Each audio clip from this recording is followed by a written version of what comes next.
Kasus 4 anak tewas diduga dibunuh ayahnya bernama Panca Darmansyah, 40, menggegerkan warga Jagakarsa, Jakarta Selatan, Rabu, 6 Desember 2023.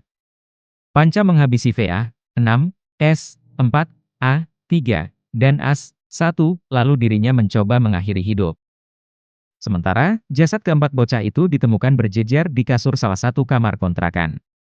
Tak hanya itu, istri Panca berinisial D juga menjadi korban kekerasan dalam rumah tangga, KDRT. Saat ini, D masih menjalani perawatan di RSUD Pasar Minggu, Jakarta Selatan.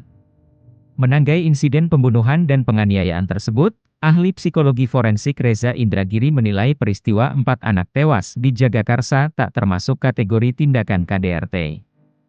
Namun lebih pantas disebut kasus pembunuhan berencana terhadap anak. Oleh karena itu, Reza mengatakan pelakunya bila dalam kondisi sadar maka harus dihukum berat.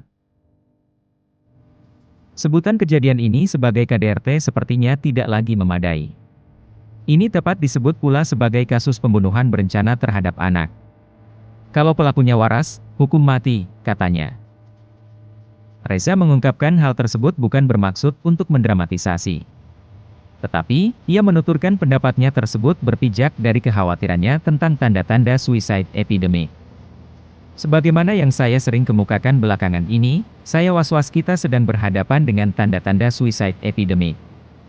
Dalam kasus ini, pelaku sepertinya juga mencoba bunuh diri, tapi gagal.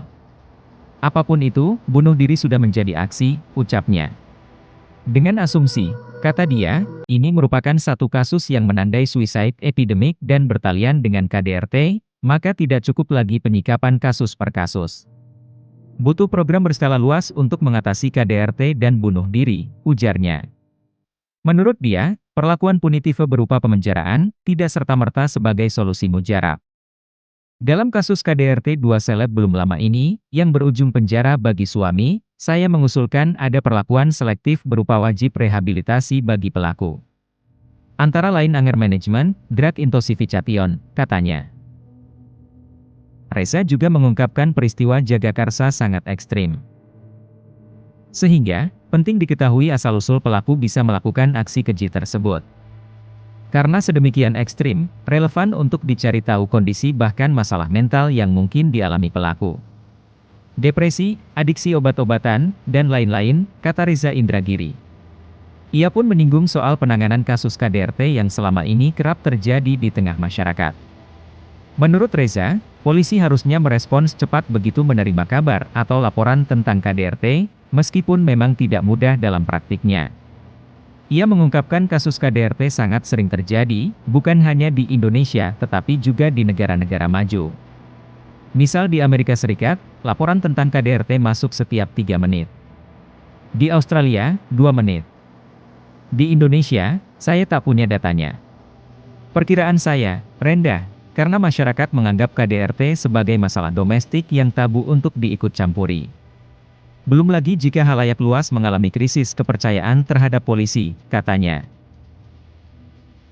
Selain itu, kata dia, jumlah polisi juga acapkali masih disebut-sebut sebagai kendala bagi kecepatan kerja polisi khususnya dalam menyikapi kasus KDRT.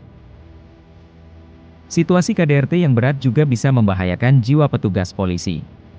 Padahal, saya bertanya-tanya, seberapa jauh polisi kita sudah terlatih agar bisa menangani insiden KDRT secara aman, katanya.